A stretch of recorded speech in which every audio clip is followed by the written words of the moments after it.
Here's a rule you already trust. To find the lowest point of a function, set its slope to 0 and solve. But the moment you add a constraint, this rule quietly breaks. At the real answer, the slope is almost never 0. So how do we find the best answer when a rule holds us back? That's the whole story of this lesson. Take the simplest bowl there is x squared plus y squared. On its own, the lowest point is dead center, the origin, where the slope really is 0. Now demand that x plus y equals 1. That's a straight line, and the origin isn't on it. Suddenly, the free minimum is off limits. So where's the best allowed point? Grow the bowl outward until a ring just barely kisses the line. That first touch is the answer. It's the smallest value you can reach without stepping off the line. And look at that touching point. The arrow that points uphill on the bowl and the arrow pointing away from the line aim the exact same direction. At the touch, the two gradients line up. That's the whole secret. A constrained optimum is a point of tangency, and tangency means the gradients are parallel. Let's turn that picture into algebra. Parallel gradients means one is just a scaled copy of the other. So gradient f equals some number lambda times gradient h. That single number lambda is called the Lagrange multiplier. It's the exchange rate between the two gradients, and, as we'll see, it carries real meaning. Here's the trick that makes it effortless. Fold the objective and the constraint into one combined function, the Lagrangian, f minus lambda times h. Now just flatten this combined function in every direction. Differentiate by x, set it to 0, and out pops the tangency condition. Differentiate by lambda, set it to 0, and you get back the original constraint for free. One function quietly enforces both.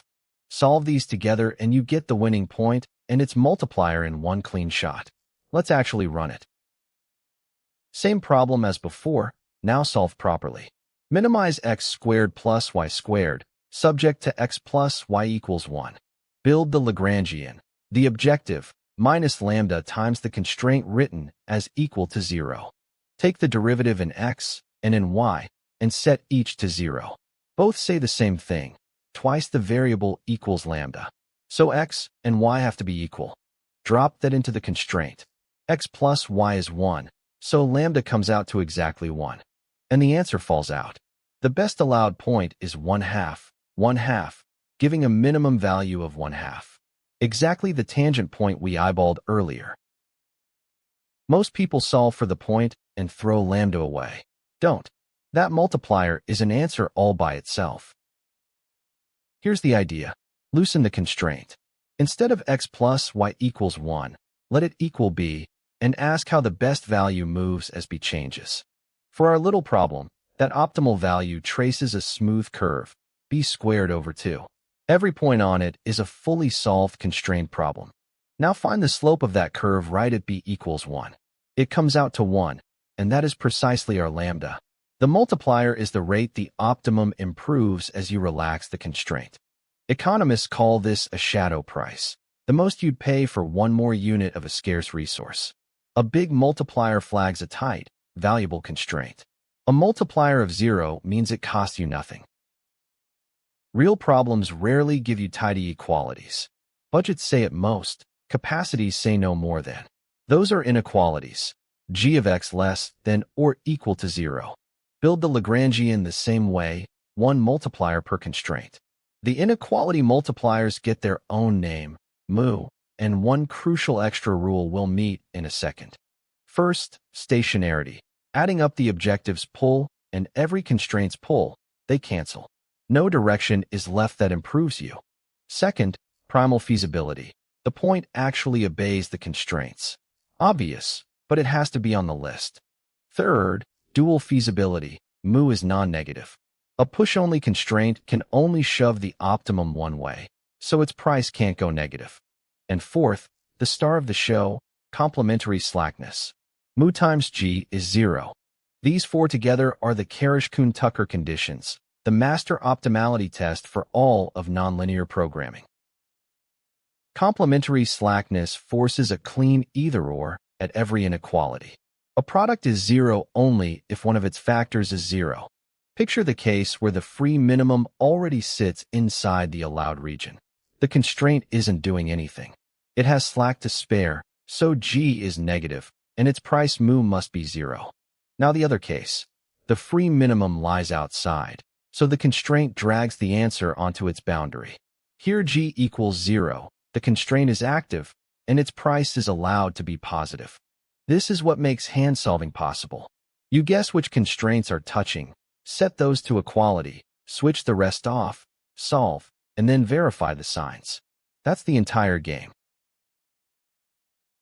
Minimize the squared distance to the point 3, 2, but stay inside x plus y at most 1.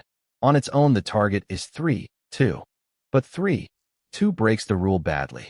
Its x plus y is 5, way over the limit. So this constraint is active. The answer will be pinned to the boundary line. Write KKT stationarity. The objective's gradient plus mu times the constraint's gradient equals 0. Two neat equations. Both give x and y in terms of mu. Force them onto the boundary. X plus y equals 1, and mu solves to 4.